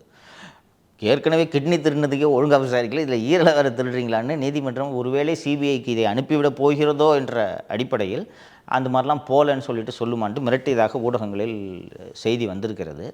இது ஏற்கனவே மதுரை உயர்நீதிமன்ற கிளையின் முன்பாக இது விசாரணைக்கு நிலுவையில் இருக்கும் காரணத்தால் நீதிமன்றம் இந்த மிரட்டல் என்ற செய்திகளையும் கவனத்தில் எடுத்துக்கொண்டு சிபிஐ விசாரணைக்கு உத்தரவிடும் என்று நான் நம்புகிறேன். ஏன்னா அந்த ஆர்கன் திருட்டு one of the worst crimes. அதை பண்ணிவிட்டு ஒரு ஹாஸ்பிட்டலு நீ கிட்னி மட்டும் பார்க்காத, நீ மற்றபடி ஹாஸ்பிட்டல் நடத்துனான்னு சொல்கிறாங்கன்னா. ப்ளஸ் சார் இந்த கிட்னி முறைகேட்டோடு சம்மந்தப்பட்டது தான் இந்த கல்லீரல் திருட்டும். ஏன்னா இந்த அம்மா வந்து கிட்னி கொடுக்கறதுக்காக தான் போயிருக்காங்க, கடனை வந்து கட்டணும் அப்படின்னு சொல்லிட்டு அந்த டைமில் கிட்னி கொடுக்கறதுக்கு அன்ஃபிட் அப்படின்னதுனால சரி நீ உன் கல்லீரலை கொடுன்னு வாங்கியிருக்காங்க. ப்ளஸ் இதுக்கு புரோக்கராக செயல்பட்டதும் அந்த திராவிடன் ஆனந்தன் தான். ஸோ அதுலேயும் இவர் தான் மீடியேட்டராக இருந்திருக்காரு, இதுலேயும் அவர் தான் மீடியேட்டராக இருந்திருக்காரு. அந்த ஏரியாவுக்கு அவர் ஒருத்தர் தான் ரெக்கக்னைஸ்டு ஏஜென்ட். உறுப்பு திருட்டுக்கு திமுக சார்பில் பேர் என்ன பேர்? திராவிடன் ஆனந்தன். உறுப்பு முறைகேடு ஓகே, திருட்டு இல்லை, மன்னிக்கணும், உறுப்பு முறைகேடு அப்படின்ட்டு இருக்காங்க. அதில் நீங்கள் இதை கவனிச்சிங்கன்னா ப்ராப்ளம் இருக்குது, அந்த ப்ராப்ளத்தை அக்னாலேஜ் பண்ணி அரசு முறையான விசாரணை செய்யும், மக்கள் அஞ்ச வேண்டாம்ன்றது தானே ஒரு அமைச்சர் சொல்கிறோம். அது நீங்கள் அப்படி சொல்லக்கூடாது, அது ஒரு திருட்டு இல்லை முறைகேடு மாற்றி வச்சுருக்காங்க அப்படின்னு பேசுகிறனால எப்படி விசாரணை நடத்துவது தெரியல. இந்த விஷயத்திலாவது நீதிமன்றம் கவனமாக நடவடிக்கை எடுக்க வேண்டும் என்று நம்புவோம். சார் தமிழக சிறைத்துறையில் உள்ள தேவையில்லாத ஆவணங்களை ஃபுல்லாக அழிங்கன்னு சொல்லி டிஜிபி அவர்கள் உத்தரவு பிறப்பிச்சிருக்காங்க. இது மூலயமா வந்துட்டு நிறைய அதிகாரிகள் வந்துட்டு தான் மேலே இருக்க குற்றச்சாட்டுகளை அந்த ஆவணங்கள்லாம் அழிக்க வந்து வாய்ப்பு இருக்குது. அதே மாதிரி ஊழல் புகார்கள் இருந்துச்சுன்னா அதிக அளிக்க வாய்ப்பு இருக்குது அப்படின்னு சொல்லிட்டு செய்தி வந்திருக்கு சார். ஒரு அரசு துறையில் ஒரு குறிப்பிட்ட ஆண்டுகளுக்கு பிறகு ஆவணங்களை அழிக்கலாம் என்று அலுவலக நடைமுறைக்கான அந்த கையேட்டிலேயே அது இருக்குது. குறிப்பிட்ட ஆண்டுகளுக்கு பிறகு அழிக்கலாம் என்று இருக்குது. தேவையற்ற பல ஆவணங்களை அழிக்கலாம் என்று சிறைத்துறை டிஜிபி திரு மகேஸ்வர் தயாள் அவர்கள் உத்தரவிட்டிருக்கிறார் என்று செய்திகள் வருகின்றன. சிறைத்துறை ஊழலுக்கு பெயர் போனதுன்றது நம்ம எல்லாருக்குமே தெரியும். அப்படி இருக்கும்போது இந்த ஆவணங்களை அழிக்கலாம் என்று டிஜிபி பிறப்பித்த இந்த உத்தரவின் அடிப்படையில் ஊழலில் சம்பந்தப்பட்ட அதிகாரிகள் தங்கள் ஊழல் தொடர்பான ஆவணங்கள் அத்தனையும் அழிப்பதற்கான வாய்ப்பு இருக்கிறது என்று இந்த ஊடக செய்திகளை எல்லாம் தாண்டி சிறைத்துறையில் பணியாற்றுபவர்களே என்னிடம் தகவல் தெரிவிக்கிறார்கள். இது என்னென்னா, இந்த கவர் செய்கிறதுல ஊழல், பேண்டேஜ் காஸ் கிளாத் செய்கிறதுல ஊழல், சிறையில் பொருட்கள் தயாரிக்கிறதுல ஊழல், அப்புறம் அந்த சிறை கைதிகளுக்கு ஊதியம் வழங்குவதில் ஊழல், இது போல் உணவில் ஊழல் எப்போதுமே காலங்காலமாக சிறை தொடங்கினதுலேருந்து உணவில் ஊழல் நடந்துக்கிட்டு இருக்குது. ஸோ இந்த ஊழலுக்கான சம்மந்தமான ஆவணங்களையும் அழிப்பதற்கான சாத்தியக்கூறுகள் இருக்கிறது அப்படின்ட்டும் அதிகாரிகள், சிறைத்துறையில் இருக்கக்கூடிய அதிகாரிகள் நமக்கு தெரிவிக்கிறாங்க. அரசு தலையிட்டு இந்த ஆவணங்களை அழிப்பதை உடனடியாக நிறுத்த வேண்டும். என்னென்னா, ஒரு விஷயத்தில் விசாரணை மேற்கொள்ள வேண்டும் என்றால் அது தொடர்பான ஆவணங்கள் இல்லைன்னா நீங்கள் அந்த குற்றவாளியை தண்டிக்க முடியாது. இப்போ நான் அதில் விஷயத்தில் குற்றவாளி இல்லைன்னு, சார் ஆவணம் இல்லாமல் என்ன எப்படிங்க பனிஷ் பண்ணுறீங்க என்று நான் கேள்வி எழுப்புவேன். ஸோ அதற்கு இடம் கொடுக்காமல் தவிர்ப்பதற்கான இடம் இல்லை அப்படின்றதுனால தானே சார் அது தேவையில்லாத ஆவணங்களை காலி பண்ணணும்னு சொல்லியிருக்காங்க. நியாயம். அழிக்கிறதுக்கு முன்னாடி இந்த ஆவணங்களை எல்லாம் ஸ்கேன் பண்ணி டிஜிட்டைஸ் பண்ணிவிட்டு அழிங்க. அதையே செய்யலை. அது செய்யலை. அழிங்கன்ற உத்தரவு மட்டும்தான் வந்திருக்கு. நான் சொல்கிறேன், நீங்கள் 100 வருஷம் ஆவணத்தை கூட அழிங்க, போன வார ஆவணத்தை கூட அழிங்க, டிஜிட்டைஸ் பண்ணுங்கள். நீங்கள் எலக்ட்ரானிக் எவிடன்ஸ் எல்லாம் ஏற்றுக்கொள்ளலாம் என்று புதிய இந்த குற்றவியல் நடைமுறை சட்டத்தில் திருத்தம் வந்துள்ளது. ஸோ அதெல்லாம் இந்த டேட்டில் நாங்கள் ஸ்கேன் பண்ணியிருக்கோம் அப்படின்னு ப்ராப்பராக அதுக்கு இந்த ஃபைலை நான் டெஸ்ட்ராய் பண்ணுறேன்னா இந்த ஃபைலு ஸ்கேன்டு அண்ட் இந்த ஃபைலாக இது அப்லோடட் அப்படின்றதுக்கானது அது உறுதி செய்யுங்க. அது பண்ணாமல் வெறுமனம் பண்ணுங்கன்னா தூக்கி போட்டு மொத்தமாக கொளுத்துவாங்க. அது சரியான நடைமுறை இல்லை. அது சிறைத்துறையில் பெரிய பெரிய பெருச்சாளிகள் இருக்கிறார்கள், இதெல்லாம் சாதாரணமாக செய்வார்கள். சார், திமுகவின் பொதுச் செயலாளர் துரைமுருகன் அவர்கள் வந்துட்டு வருமானத்துக்கு அதிகமாக சொத்து சேர்த்த ஒரு வழக்கு வந்து சென்னையில் இருந்துச்சு சார். அதை வந்துட்டு வேலூர் சிறப்பு நீதிமன்றத்துக்கு மாற்ற சொல்லி அவங்க மனைவி வந்து வழக்கு தொடர்ந்தாங்க. அது இன்றைக்கி செய்தியாக வந்திருக்கு சார். அதில் என்ன செய்தியாக வந்திருக்குன்னா, சென்னையில் இருக்கக்கூடிய இந்த வழக்கை வேலூர் நீதிமன்றத்திற்கு மாற்றுங்கள் என்று துரைமுருகன் சார்பாக அவரது மனைவி மனு தாக்கல் செய்திருந்தார். அது மாற்ற முடியாது என்று அந்த மனு தள்ளுபடி செய்யப்பட்டிருக்கிறது. என்ன காரணம் என்றால், 2019ஆம் ஆண்டில் சென்னை உயர்நீதிமன்றம் நிர்வாக காரணங்களுக்காக வேலூரில் இருந்த வழக்கை சென்னை அமர்வு நீதிமன்றத்தில், இந்த லஞ்ச ஒழிப்புத்துறை வழக்குகளை விசாரிப்பதற்கென்று இருந்த ஒரு அமர்வு நீதிமன்றத்தில் இந்த விசாரணை நடைபெற்று கொண்டிருந்தது. இந்த வழக்கை சென்னையிலிருந்து வேலூருக்கு மாற்றுங்கள், நான் வேலூரில் இருக்கிறேன், என்ன வயது முதிர்ந்தவர் என்ற அடிப்படையில் அவங்க அந்த மனு தாக்கல் செஞ்சுருக்காங்க. அந்த மனு தள்ளுபடி செய்யப்பட்டிருக்கிறது. இது ஏன் சென்னையிலிருந்து வேலூருக்கு போனது, வேலூரிலிருந்து ஏன் சென்னைக்கு வந்தது என்பதையெல்லாம் தான் நீதிபதி திரு ஆனந்த் வெங்கடேஷ் அவர்கள் சுமோட்டோவாக எடுத்த வழக்கில் விரிவாக அலசி ஆராய்ந்து ஒரு தீர்ப்பை கொடுத்திருக்கிறார். அதன் அடிப்படையில் தான் இந்த வழக்கு இப்போது சென்னையில் மறு விசாரணை நடைபெற்று கொண்டிருக்கிறது. இவங்க வேலூரில் மாற்றணுன்றதுக்கான காரணம், வேலூர் அவங்க சொந்த மாவட்டத்தினால சென்னைக்கு வர வேண்டியதில்லை என்பது ஒரு காரணமாக இருக்கக்கூடும். ஆனால் அந்த மனு வந்து இந்த உத்தரவையே காரணம் காட்டி 2019 உயர்நீதிமன்றத்தின் வழிகாட்டுதலின் அடிப்படையில் தான் வேலூரில் இருந்த விசாரணை சென்னைக்கு மாற்றப்பட்டது. அதனால் இப்போது உங்கள் மனுவை ஏற்க முடியாது என்று உத்தரவிட்டிருக்கிறார்கள். இது என்னென்னா, முக்கியமாக இதோட நோக்கம் என்னன்ட்டு நம்ம புரிஞ்சுக்கணுன்னா, டைம் டிலே பண்ணுறதுக்கு. இந்த வழக்கு முடிஞ்சிருச்சுன்னு நினச்ச உடனே முடிஞ்சு விடுதலையும் ஆயிட்டாங்க. ஆன பிறகு ஹைகோர்ட்டு சுமோட்டோ எடுத்து இதை நீ ஃபஸ்ட்லேருந்து ஆரம்பிங்க என்று உத்தரவு போட்ட பிறகு இந்த வழக்கு உயர்நீதிமன்றத்தோட கண்காணிப்பில் சென்னை அமர்வு நீதிமன்றத்தில் வேகமாக நடந்துகிட்டு இருக்குது. இப்போ இப்படி ஒரு பெட்டிஷன் போட்டு சரிங்க வேலூருக்கு மாற்றுங்கன்னு சொன்னால் இதுக்கு ஒரு மாதம் இருக்கலாம்ல. ஸோ டைம் பையிங் டாக்டிக்ஸ் தான் இது. இதை நீதிமன்றம் புரிந்து கொண்டு இந்த வழக்கை தள்ளுபடி. ஸோ அடுத்ததாக நம்ம வந்துட்டு எப்பயும் வந்துட்டு தமிழ்நாட்டில் நடக்கிற அரசியலை மட்டும்தான் பேசுவோம். எதுக்காக இதை எழுத சொன்னீங்கன்றது தெரில. இலங்கை முன்னாள் அதிபர் ரணில் விக்ரமசிங்கே அவர்கள் வந்துட்டு அவரோட சொந்த செலவுக்காண்டி அரசு பணத்தை செலவு பண்ணி வெளிநாட்டுக்கு சுற்றுப்பயணம் போயிருக்கார் சார். அது சம்மந்தமாக வர கைது பண்ணியிருக்காங்க சார். அது எதுக்கு சார் எழுத சொன்னீங்க? அதே மாதிரி தமிழ்நாட்டில் நடக்க வேண்டும் என்பதற்காகத்தான் அதை எழுத சொன்னேன். இப்போது அது எவ்வளோ சீரியஸ்ன்னு பாருங்கள், ரைட்டா? ஒரு நாட்டோட அதிபர், ஓகே, சில ஆண்டுகள் முன்பு அவர் அதிபராக இருந்தபோது முதலிடன்னு ஏதோ ஒரு காரணத்தை உருட்டி இங்கிலாந்துக்கு அரசு செலவில் சென்று வந்திருக்கிறார். இப்போது இலங்கையில் இருக்கக்கூடிய ஒய்ஃபை பார்க்க போயிருக்காரு சார். ஒன்று, இப்போது இருக்கக்கூடிய புதிய அரசு இவர் அங்கே சென்றது மனைவியை பார்ப்பதற்காக, முதலீடுகளை ஈர்ப்பதற்காகவோ வேறு எந்த காரணங்களுக்காகவோ அல்ல. அது ஒரு முறைகேடு என்று அவர் மீது வழக்கு பதிவு செய்து கைது செய்திருக்கிறார்கள். அப்போது அரசு பணத்தை முறைகேடு செய்வது தண்டனைக்குரிய குற்றம், கைது செய்யப்படக்கூடிய குற்றமாக இருக்கிறதா? நாளைக்கு அதிமுக ஆட்சி வந்து துபாய்க்கு எதுக்கு போனேன்னு கேட்டால் என்ன பதில் சொல்லுவாங்க? அதுவும் சார் குறிப்பாங்க சார், ஸ்ரீலங்காவில் பயங்கரமான ஒரு நிதி நெருக்கடி வந்துச்சு. 17.5 கோடி ரூபாய் செலவு பண்ணியிருக்காரு சார். இங்கேயும் மொத்தம் சேர்த்தா நேற்று 7.5 கோடி என்னமோ சொன்னீங்களே அது நீங்கள். மொத்த செலவு 7 கோடி சார். துபாய்க்கு போன செலவே முடிந்தது. துபாய்க்கு போன செலவு இன்னும் வரல. அது மட்டும் இல்லாமல் இந்த பயண செலவு மட்டும்தான் இதில் இன்க்ளூட் ஆகிருக்கும். நீங்கள் எக்ஸ்பென்ஸ்ன்னு ஆர்டிஐயில் கேட்கும்போது கவனமாக தான் ரிப்ளை கொடுப்பாங்க. இங்கேருந்து போகிற ஃப்ளைட் செலவு, அங்கேருந்து வர்ற தங்குற செலவு, இது மட்டும்தான் இதில் இன்க்ளூட் ஆகிருக்கும். இது போக மிஸ்லேனியஸ் எக்ஸ்பென்சஸ்ன்னு ஒரு அமௌண்ட்டை கொடுப்பாங்க. ஃபாரின் டூர் போகிற எல்லாருக்கும் some dollars or some euros miscellaneous எக்ஸ்பென்சஸ்ன்னு இந்தியா பூரா இந்த சிஸ்டம் கவர்மெண்ட்டில் உண்டு. அந்த எக்ஸ்பென்ஸ்லாம் எவ்வளோன்னு சேர்த்திங்கன்னா இன்னும் கூடுதலாக இது வரும். இதில் பார்த்திங்கன்னா துபாய்க்கு போன அந்த ட்ரிப்பில் மட்டும் கிட்டத்தட்ட 88 பேர் போனாங்க.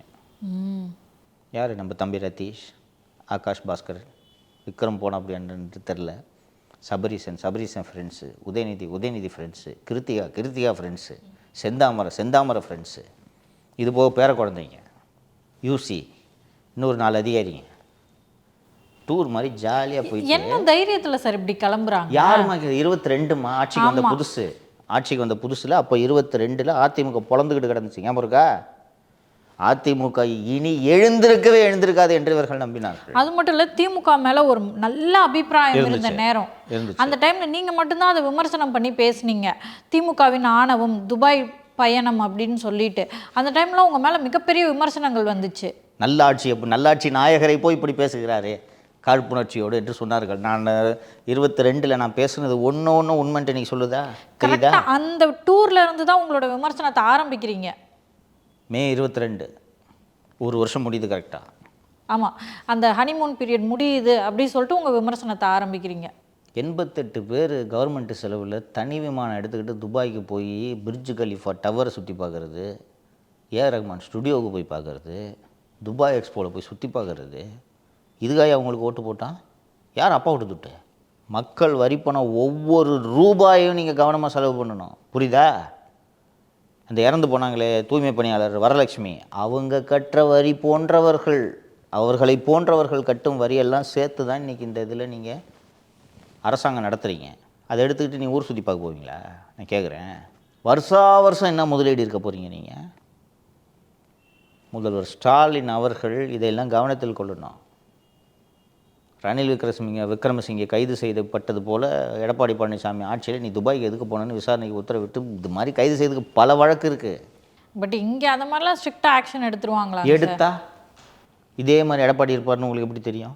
நீங்கள் அதிமுக இதோட தேரவே தராது இந்த கட்சி, அதோட காலி. இதை பாரு அண்ணன் பண்ணிட்டு இருக்காரு, இதோட முடிஞ்சிச்சு கட்சின்னு நினச்சிங்க எந்திரிச்சு வந்தாரா?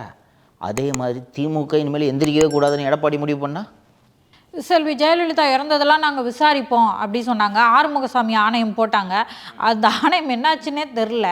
அந்த ஆணையம் வந்து ராதாகிருஷ்ணன் ஐஏஎஸ் மேலே இப்போ நடவடிக்கை எடுன்னு கூட தான் உத்தரவு போட்டாங்க. நடவடிக்கை எடுக்க வேண்டியது தானே? திரு பழனிசாமி அவர்கள் நான் ஆட்சிக்கு வந்தேன்னா விசாரணைக்கு உத்தரவிடுவேன் என்று சொல்லியிருக்கிறார். இந்த முறை அவர் வந்தால் இந்த பெருச்சாளிகளின் ஊழலை கண்டுபிடிப்பதற்கு விசாரணை அமைப்பார் என்று நான் நம்புகிறேன். நம்பலைன்னா அவரையும் விமர்சனம் பண்ண வேண்டியது தான். சொன்னீங்களே செஞ்சீங்களான்னு கேட்பேன் அவர்கிட்ட.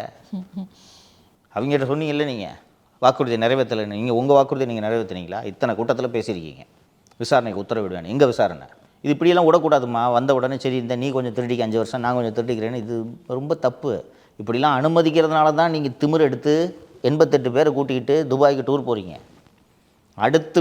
அடுத்த ஆட்சி மாற்றம் ஏற்பட்டால் நாம் சிறை செல்ல நேரிடும்ன்ற அச்சம் ஒவ்வொரு அரசியல்வாதிக்கும் வர வேண்டும். அது வந்தால் தான் அது ஜனநாயகம். எதுக்கு 5 ஆண்டுக்கு ஒரு முறை ஆட்சி மாற்றம் ஏற்படணும்னு நான் சொல்கிறேன். ஆட்சி மாற்றம் வந்தால்தான் இவன் எவ்வளோ திருடுனான்ட்டு அடுத்தவங்க கண்டுபிடிப்பாங்க, அவங்க எவ்வளோ திருடினாங்கன்னு இவங்க கண்டுபிடிப்பாங்க. இதுதான் ஜனநாயகம். அதாங்க சார், இப்போது போன தடவை இபிஎஸ் அவர்கள் முதல்வராக இருக்கும்போது கூட இரட்டை தலைமை, அவர்களுடைய கை வந்து கட்டப்பட்டு இருந்ததுன்னு சொல்லலாம். பட் நெக்ஸ்ட் டைம் அவர் சிஎம் ஆனார்னா அப்படி இல்லை நிலைமை அப்படின்ற அடிப்படையில் செல்வி ஜெயலலிதா எப்படி ஸ்ட்ரிக்டான ஒரு நடவடிக்கைகளை திமுக ஆட்சி மேலே எடுத்தாங்களோ அதை மாதிரி எடுத்தால் தான் இவர் வந்து அடுத்தடுத்து நிற்க முடியும். திரு எடப்பாடி பழனிசாமி அவர்களை புரிந்து கொண்டேன் என்ற நம்பிக்கையில் நான் சொல்கிறேன். இந்த முறை ஆட்சிக்கு வந்து முதல்வரானால் அவர் 100 ஜெயலலிதாவாக மாறுவார். அதில் உங்களுக்கு சந்தேகம் வேண்டாம். அவரை கொடநாடு வழக்கில் சிக்க வைக்கிறதுக்கு திமுக எவ்வளோ முயற்சிகள் எடுத்தது என்பது ஞாபகம் இருக்கிறதா? எவிடன்ஸ் இருந்துச்சுன்னா அரெஸ்ட் பண்ண வேண்டியது தானே? என்ன பண்ணீங்க? ஆனால் என்னென்ன பேச்சு பேசுனீங்க? அந்த வழக்கில் கைது செய்யப்பட்டவர்கள் அத்தனை பேருக்கும் திமுக தான் வழக்கறிஞர்களை வைத்து அவர்களை நீதிமன்றத்தில் திமுக தான் மறு விசாரணைக்கு உத்தரவிட்டு 21 கேஸை எஃப்ஐஆர் ரீஓப்பன் பண்ணி ஆர்டர்ஸ் வாங்கிட்டாங்க. 4.5 வருஷம் ஆகுது. உங்களால் ஏதாவது பண்ண முடிஞ்சா? பொதுச் செயலாளர் ஆகக்கூடாது என்பதற்காக அவர் கட்சியில் இருந்த பன்னீர்செல்வத்தை தூண்டிவிட்டு அந்த அதிமுக அலுவலகத்தை ரவுடிகளை வைத்து அடிக்க வைத்தீர்களா? உங்கள் கட்சியில் இருக்கிறவங்கள கூப்பிட்டு அவங்க கட்சியில் சேர்த்துக்கிட்டு அதிமுக என்ற இயக்கத்தை அழிப்பதற்கு எல்லா வேலைகளையும் நீங்கள் செய்தீர்களா இல்லையா? அப்போ பதிலுக்கு உங்கள் இயக்கத்தை அழிக்கிறதுக்கான வேலையை அவர் எப்படி செய்யாமல் இருப்பார்? இப்போது பிஜேபியோடு வேறு கரம் கொடுத்து கொண்டிருக்கிறார். தமிழ்நாடு லஞ்ச ஒழிப்புத்துறை, அமலாக்கத்துறை ரெண்டும் சேர்ந்தால் நீங்கள் என்ன ஆவீர்கள்? இன்னொன்று, இதெல்லாம் ஒதுக்கி வைத்து விட்டு பாரபட்சமின்றி பார்த்தால் ஒரு அரசியல் கட்சி இன்னொரு அரசியல் கட்சியை காலி பண்ணுறது தானே வேலை. இல்லை அந்த கட்சியை நல்லா இருக்கட்டும்னு நினச்சிங்கன்னா அப்புறம் நீ எப்படி ஜெயிப்ப? திமுக தானே பண்ணிகிட்டு இருக்கு. திமுக ஏன் இது பண்ணுது? நம்மளை திருப்பி நம்மளை தோக்கடிக்கிற கட்சி அதிமுக. அந்த கட்சியை உடச்சி விட்டு 2 தலைமை 3 தலைமைன்னு ஆக்கணும்னா நீ எப்படி எலெக்ஷனில் போட்டிடுவா? அந்த துணிச்சலில் தானே நீங்கள் துபாய்க்கு வந்து கூட்டு போ எவங்கப்பா என்று போனீங்க. எனக்கு எந்திரிச்சு நின்றுச்சு அந்த கட்சி. இதை திமுகவுக்கு எடப்பாடி செய்ய மாட்டாரா? இங்கேயாவது 2 தலைமை 3 தலைமைன்னு நீங்கள் கஷ்டப்படணும். இங்கே குடும்பத்தை தூக்குனா கட்சியே காலி இல்லையா? அதனால் நிச்சயமாக செய்வாங்க. அவங்க செய்யலைனாலும் பிஜேபி செய்யும், அவரை செய்ய வைக்கும் என்று நான் நம்புகிறேன். சார், அடுத்ததாக பாமகவினுடைய தலைமை நிர்வாக குழுவில் ஸ்ரீகாந்தி அவர்களுக்கு முக்கியத்துவம் தரப்பட்டிருக்கு. அவங்க இடம்பெற்றிருக்காங்க சார். நியமனம் செய்திருக்கிறார். தலைமை நிர்வாக குழு உறுப்பினராக திருமதி ஸ்ரீகாந்தி அவர்களை நியமனம் செய்திருக்கிறார். ஆகஸ்ட் 31 வரை கெடு. பாட்டாளி மக்கள் கட்சியின் பொதுக்குழுவில் ஒழுங்கு நடவடிக்கை குழு திரு அன்புமணி அவர்கள் மீது சுமத்திய அத்தனை குற்றச்சாட்டுகளுக்கும் அன்புமணி அவர்கள் 31 ஆகஸ்ட்டுக்குள் பதிலளிக்க வேண்டும், விளக்கம் அளிக்க வேண்டும். அப்படி பதில் அளிக்கலைன்னா என்ன பண்ணுவார்? நடவடிக்கை எடுக்கப்படும். கட்சியோட அடிப்படை உறுப்பினர் பதவியிலிருந்து திரு அன்புமணி அவர்களை நீக்குவதற்கு ஐயா தயங்க மாட்டார் என்று எனக்கு வரக்கூடிய தகவல்கள் தெரிவிக்கின்றன. அதை செய்து முடித்துவிட்டு கூட்டணி பேச்சுவார்த்தையை தொடங்கலாம். எதுக்குன்னா அன்புமணி நீங்கள் ஏன் கூட கூட்டணி வச்சுக்கங்கன்னு கேட்டேன். அப்போ நீ தான் கட்சியில் உறுப்பினர் இல்லையா, அப்போ தான் சஸ்பெண்ட் பண்ணிட்டாரு என்று அந்த சூழ்நிலைக்கு அன்புமணியை தள்ள வேண்டும் என்று ஐயா முடிவெடுத்து விட்டார். நீங்கள் இப்போ இல்லை அப்படியே அதை பாட்டுக்கு நீங்கள் அதை துண்டாக விட்டுட்டு நீங்கள் ஒரு எடப்பாடி பழனிசாமி கூட போனேன்னா நான் தாங்க உண்மையான பாமக, நான் தாங்க உண்மையான பாமகன்னு 2 பேரும் வந்துக்கிட்டு இருப்பீங்க. சரி, இப்போ இப்படி சொல்லு. ஐயா அன்புமணியை அடிப்படை உறுப்பினர் பதவியிலேருந்து நீக்கிறதுக்கு தயங்க மாட்டார். அவரோட நேர்காணலாம் பார்த்தீங்கன்னா தெரியும். பதிலுக்கு அன்புமணியால் என்ன செய்ய முடியும்? ஒன்றுமே செய்ய முடியாது சார். மறுபடியும் வந்து கெஞ்சி ஏன் அவரால் ஏன் நீக்க முடியாது? அவருக்கு தான் தெரியுமே சார், சட்ட விதி எல்லாத்தையும் திருத்திட்டாரே சார் ஐயா. அதெல்லாம் திருத்திட்டார். இப்போ சும்மா கூட்டத்தை போட்டு நீக்க முடியுமா? முடியாதா? முடியும் சார். செய்வார் அவரு? தெரியலையே. செஞ்சாது சூசைடு. அன்புமணி மீது வெளிப்படையான குற்றச்சாட்டுகளை தொடர்ந்து சொல்லிகிட்டு இருக்கார். போய் சொல்கிறான், இது பண்ணான்ட்டு வெளிப்படையாக சொல்லிட்டாரு. அன்புமணியால் ஐயா பற்றி பேச முடிஞ்சா? பேசுனா அந்த கூட்டத்தில் வேணும், யோ என்ன ஐயா பற்றி இப்படி பேசுகிற, போயாண்டு போயிடும். கரெக்டாக? ஐயா நீக்குவார். நீக்கிறதுக்கான வேலைக்கு தான் இவ்வளோ நாள் அதுக்கான நரேட்டிவெல்லாம் செட் பண்ணி முடிச்சிட்டாரு. இன்றைக்கி ஐயா கூட இருக்கிறவங்க அதான் மேடையில் பேச விட்டாருன்னா சொன்னேன்ல, தீரனை பேச விட்டார், ஒரு எம்எல்ஏ திரு அருள் அவர்களை பேச விட்டார். பாட்டாளி மக்கள் கட்சியின் கூட்டத்தில் அந்த கட்சியின் முக்கிய தலைவர்களில் ஒருவரான அன்புமணி விமர்சனம் செய்யப்பட்டதை நாம் இந்த பொதுக்குழுவில் பார்த்தோம். ரைட்டா? இப்போ நீக்குனா அவங்க வந்து என்னங்க சின்னையாவை போய் நீக்கிட்டீங்கன்னு சொல்லுவாங்களா? அது அந்த அந்த குற்றச்சாட்டுக்கெல்லாம் படிச்சிங்களா? அவர் பண்ண தவறுகளெல்லாம் பதிவு செஞ்சுட்டாரு. உண்மையா அப்படின்னு செக் பண்ணுறதுக்கே ஒரு குழு அமைச்சார். குழு அமைச்சிட்டு அது உண்மைன்றதையும் நிரூபிச்சிட்டாரு. ஐயா நீக்கிறாரு. பதிலுக்கு நீங்க பார்ப்போம். அந்த ஏரியாவுக்குள்ளே மட்டும் உங்களால் போக முடியாதுன்றதுனால தானே ஐயாவுக்கு நாற்காலி போடுறீங்க. ஐயா இங்கே குலதெய்வன்றீங்க, ஐயா வழிகாட்டின்றீங்க. நீக்கி தான் பாருங்களேன். அப்போ அன்புமணிக்கு இதுக்கு மேலே இந்த விளையாட்டில் மூஸே இல்லை இல்லையா? ஆனால் இது அப்படியே துண்டாக விட்டுக்கிட்டு எடப்பாடி கூட போய் ஐயா பேச்சுவார்த்தை நடத்துகிறாருன்னு வச்சுங்க. அன்புமணியும் போய் பேச்சுவார்த்தை நடத்துவார். இப்போவே நடந்துக்கிட்டு இருக்குது. அதிமுக தலைவர்கள்ட்ட பேசினா 2 பேரும் பேசுகிறாங்கப்பா. ஸோ இப்போ வந்து நீக்கிட்டா போய் முதல்ல நீ எந்த கட்சின்றது ஃபஸ்ட்டு சொல்லுப்பா. நீ இல்லைங்க நான் பாட்டாளி மக்கள் கட்சி, அதுலேருந்து ஒன்று நீக்கிட்டாங்க, இந்த பேப்பர் இருக்குது, நீ எந்த கட்சின்னு சொல்லுவோம், அவங்க கூட கூட்டணியை பற்றி பேசலாம். ஸோ இது நீக்கிய பிறகு அடுத்தடுத்ததாக அன்புமணி பாட்டாளி மக்கள் கட்சியின் பெயரையோ நிறுவனரின் பெயரையோ பயன்படுத்தக்கூடாது. இப்போ அன்புமணியவே கட்சியை விட்டு நீக்கின பிறகு அன்புமணியோடு சுற்றி கொண்டிருக்கக்கூடியவர்கள் என்ன இவரையே தூக்கிட்டாங்க, இந்த அச்சம் வருமா? இப்பயே கதக்குன்னு இருக்கும்னு நினைக்கிறேன். இருக்கும். சீட்டு வாங்கணும்ல. இங்கே இருக்கீங்க, அண்ணன் பாலு எடுத்துக்கோங்க. கடந்த சட்டப்பேரவை தேர்தலில் போட்டிட்டு தோல்வி அடைந்தார். இப்போ பாலு எப்படி போட்டிடுவார் சொல்லுங்கள்? ஓவராக பேசிட்டார். இது வேறு ஒரு ஐயாவோட பவரை புரிஞ்சுக்காம இது செல்லாது அது செல்லாது. இத்தனைக்கும் அவர் வழக்கறிஞர் தானே சார். அவரும் போய் ஹார்ட் அட்டாக்குங்க செக்கிங்க அப்படி சொல்லிட்டு மருத்துவமனையில் படுத்துருக்கலாமோ யோசிப்பார்னு நினைக்கிறேன். ஆமாம், அவர் தப்பு பண்ணிட்டார். ரொம்ப சைடு எடுக்கக்கூடாது. அவர் பண்ணிட்டார். இப்போது ஒருவேளை இப்போ ஒரு அன்புமணியா ஐயாவும் சேர்ந்துடுறாங்கன்னு வச்சுக்கோங்க, ஐயா பாலுவை சேர்த்துக்குறேன். அவங்களுக்குள்ள ஒரு காம்ப்ரமைஸ் போவாங்க அப்படின்னு இருக்கும்போது சொல்லுவார், என் கூட இருக்கவங்களெல்லாம் நீங்கள் கை விட்டுறக்கூடாதுப்பா அப்படின்ட்டு தான் சொல்லிட்டு போவார்னு நினைக்கிறேன். நீ மட்டும் தனியாக வந்தால் தான் ஏற்றுக்குவேன், கூட இருக்கவன் எவனையும் கூட்டிகிட்டு வரக்கூடாதுன்றதான் ஐயா வைக்கிற ஃபஸ்ட்டு கண்டிஷன். அப்படியா? என்ன நீ நீ வந்து நான் ஐயாவை எதுவும் பேசலைன்னு சொல்கிற, ஆனால் நீ பேச வேண்டியதெல்லாம் தான் உன் சுற்றி இருக்கவங்க பேசுகிறாங்க, நீ அவனை கண்டிச்சியா? எவ்வளோ வருத்தப்பட்டு நம்ம பேட்டியில் சொன்னார். ராமதாஸ்ன்றாங்கப்பா, நான் படித்து ஒரு பட்டம் வேறு வாங்கியிருக்கேன்ப்பா, அதையாவது சேர்த்து சொல்லலாம்ல. உண்மையான டாக்டர். சொன்னார்ல, அப்போ எவ்வளோ வேதனை அடிச்சிருக்காரு. நீ அப்போ வந்து நீங்கள் பாலுவுக்கு தலைமை நிலை செயலாளர் பதவி கொடுங்கன்னு கூட்டிகிட்டு வருவீங்க, கொடுப்பாரா?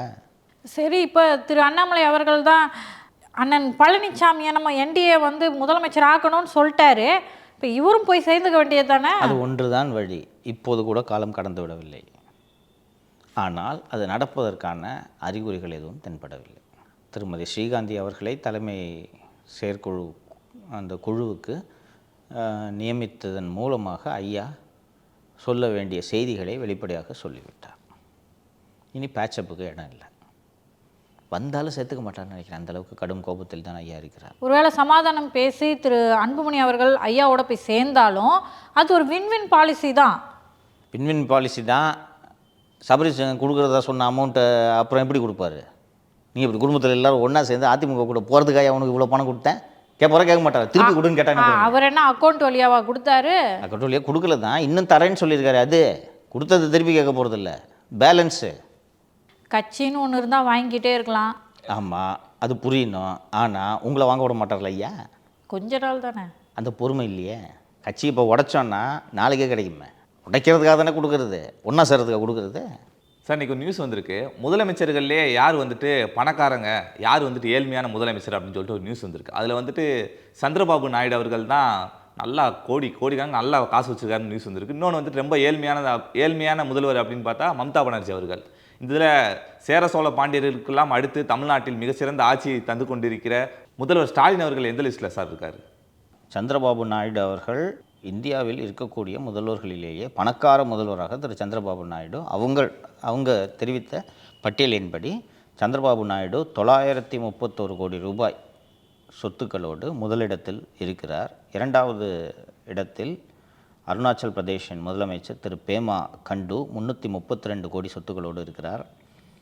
கர்நாடக முதல்வர் சித்தராமையா 51 கோடி சொத்துக்களோடு இருக்கிறார். அடுத்து நாகாலாந்து, மத்திய பிரதேஷ், புதுச்சேரி என்று வரிசையாக வருகிறது. இதில் அங்கிள் ஸ்டாலின் 14வது இடத்தில் வெறும் 8 கோடி சொத்துக்களோடு இருக்கிறார். ஏன் இந்த 8 கோடி வருதுன்னு சொல்லுங்கள் பார்ப்போம். கரெக்டாக திரு கருணாநிதி அவர்களுடைய சொத்து ஏதாவது மு.க. ஸ்டாலின் அவருக்கு டிரான்ஸ்ஃபர் ஆகிருக்குமோ? அது போல் டிரான்ஸ்ஃபர் ஆன சொத்துக்களை மட்டும்தான் கணக்கில் காட்டியிருப்பார்கள். இப்போ அவர் பயன்படுத்துகிற காரோட விலை எவ்வளோ? ரேஞ்ச் ரோவரா? 1.5 கோடி சொன்னீங்க. 2 கோடி. அது இந்த 8 கோடியில் வருமா? வராது. பேரனோட பேரில் எல்லாம் இருக்குது. பேரன் பேரில் இருக்குது. இதுக்கு முன்னாடி பயன்படுத்திட்டு இருந்த காரு மகன் பேரில் இருந்துச்சு. ஃபஸ்ட்டு ரெட் ஜெயிண்ட் பேரில் இருந்துச்சு, அடுத்து மகன் பேருக்கு வந்துச்சு. அதுக்கு பிறகு இப்போது பயன்படுத்துகிற காரு பேரன் பெயரில் இருக்கிறது. அவர் கையில் ரெகுலராக கட்டுற வாட்ச் மட்டும் 1.5 கோடி, 45 லட்சம், 50 லட்சத்துக்கு 3 வாட்ச் கட்டியிருக்காரு இந்த 3 வருட ஆட்சியில். அந்த துபாய் போனாங்கன்னு சொன்னேன்ல, அதில் வாங்கினது இந்த வாட்ச். அப்போ அதெல்லாம் வேறு யார் பேர்லேயும் இருக்குது? வாட்செல்லாம் என்ன பேர் காட்டணுன்ட்டு என்ன இருக்குது உங்களுக்கு? இன்னொன்று மர்ம பேரில் இருக்கும். அதான், ஏன்னா அசையும் சொத்து அசையா சொத்துன்னு வாட்செல்லாம் கூட வந்துடும். வரும், பெரிய அமௌண்ட் இல்லை. இன்னொன்று கணக்காட்ட வேண்டியதே இல்லைன்னு நினச்சிருக்கிறார் அவர். ஸோ இவங்க பேரில் இருக்கிற சொத்து என்னன்ட்டு பார்த்தீங்கன்னா இந்த மாதிரி வச்சுப்பாங்க. கருணாநிதி பேரில் கடைசி வரைக்கும் கார் இல்லை தெரியுமா? இவர் பேரில் கார் இல்லை தெரியுமா? நம்ம கூட கார் வச்சுருக்கோம். ஆனால் பார்க்குறவங்க முதலமைச்சருக்கு காரே இல்லாமல் எவ்வளோ ஏழப்பா அவர், ஆனால் போகிறது எத்தனை கோடி காரில்? 2 கோடி. ஸோ இதெல்லாம், ஆனால் அந்த வகையில் பார்க்கும்பொழுது திரு சந்திரபாபு நாயுடு அவர்களை நான் பாராட்ட வேண்டும். இல்லை, அவருக்கு வந்து விவரம் பத்தலைன்னு நான் நினைக்கிறேன். இது மாதிரி இந்த கோபாலபுரம் குடும்பம் மாதிரி வேஷம் போடுறதுக்கு சந்திரபாபு நாயுடுவுக்கு தெரியவில்லை. ஸோ இந்த அங்கிள் ஏழ்மையான அங்கிள் என்று மக்கள் நம்ப வேண்டும் என்பதற்காக இவருக்கு வெறும் 8 கோடி சொத்துக்கள் என்று இதில் பதிவாகி இருக்கிறது. அது இந்த உளுந்தையில் பண்ணை வீடுலாம் இருக்குதுன்னு நான் சொல்லியிருந்தேன், அதெல்லாம் இதில் வருது. அதெல்லாம் ஒரு பேரில் இருக்குது. தஞ்சாவூரில் உங்கள் நேட்டிவில் கொஞ்சம் ப்ராப்பர்ட்டிஸ் இருக்குது. கோபாலபுரம் வீட்டில் ஷேர்ஸ் வரும். மீதி எல்லாமே பார்த்திங்கன்னா இந்த மாதிரி வச்சுருப்பாங்க. மர்மம் பேரில் எழுதி வைக்கிறது, மகன் எழுதி வைக்கிறது. பேரனுக்கு எப்படி எங்கேருந்து 2 கோடி கார் வாங்குறதுக்கு வருமானம் வரும்? நம்மள பார்த்தா லூஸ் மாதிரி தெரியுதா? அந்நியார் பேரில் இருக்க வாய்ப்பு இருக்குது. அந்நியார் பேரில் இருந்தால் டிக்ளேர் பண்ணோம். அப்படியா? ஆமாம், ஸ்பௌஸ் இது. அந்நியார் பேர்ல கூட இல்லையா? அவங்களும் ஏழை, அவங்க பேரில் கூட ஒத்த கார் இல்லை, ஸ்கூட்டி கூட இல்லை, ரொம்ப வறுமையில் கஷ்டப்படுறாங்க. சித்தரஞ்சன் சாலை வீடு உங்கள் பேரில் இருக்குது, அதெல்லாம் சேர்த்து சித்தரஞ்சன் சாலை தான் இதில் அதிக விலை உள்ள ப்ராப்பர்ட்டியாக இருக்கும். எல்லாம் சேர்த்து வெறும் 8 கோடி. ஏழை சிஎம். என்கிட்ட ஏற்கனவே கொடுத்தது இருக்குல்ல. இப்போ கவர்மெண்ட் வேல்யூவேஷன் படி சித்தரஞ்சன் சாலையோட ரேட் எல்லாம் கம்மியாக வேற இருக்கும். கம்மியாக வேறு இருக்கும். மாடியில் ஸ்விம்மிங் பூல் இருக்கிற வீடு என்ன விலை இருக்கும் சித்தரஞ்சன் சாலையில்? கம்மியாக வச்சுருப்பாங்க. ஸோ அரசியல் மற்றும் சமூகம் சார்ந்து பல்வேறு தகவல்களையும் கருத்துக்களையும் எங்களோட பகிர்ந்துக்கிட்டீங்க. நன்றி சார். நன்றி நன்றி நன்றி.